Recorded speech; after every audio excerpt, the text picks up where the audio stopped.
Hyderabad KPHP colony 3వ ఫేజ్లో పోచమ్మ తల్లి బోనాల వేడుకలు ఘనంగా జరిగాయి. ఆలయ కమిటీ సభ్యులు నూతి రాంబాబు నాయుడు సహా పలువురు కుటుంబ సభ్యులతో కలిసి అమ్మవారికి తొలి బోనం సమర్పించి ప్రత్యేక పూజలు నిర్వహించారు. అమ్మవారి ఆశీస్సులతో ప్రజలందరూ సుఖ సంతోషాలతో ఆయురారోగ్యాలతో అష్టైశ్వర్యాలతో ఉండాలని ప్రార్థించారు.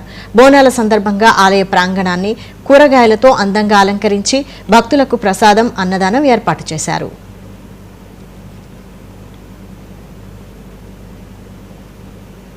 భూములు, వ్యవసాయ భూములు, మెట్ట భూములు ఉన్న సమయంలో ఇక్కడ ఒక ఆదిశక్తి ఉండేది.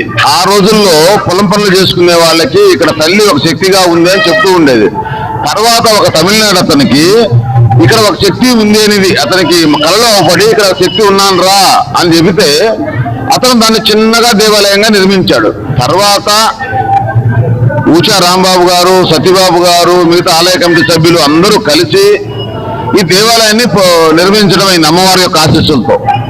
ఇలా అమ్మవారి అయిన తర్వాత దేవాలయం విశిష్టత ఏంటంటే ఎక్కడ కూడా ఎల్లమ్మ, పోచమ్మ, మైసమ్మ వీళ్ళంతా ఒకే విగ్రహ రూపంలో ఉంటారు. ఈ కేపీహెచ్బీ కాలనీలో త్రిశక్తి రూపం అంటే నాకు తెలిసి దేశంలోనే ఒక గుడి కావచ్చు.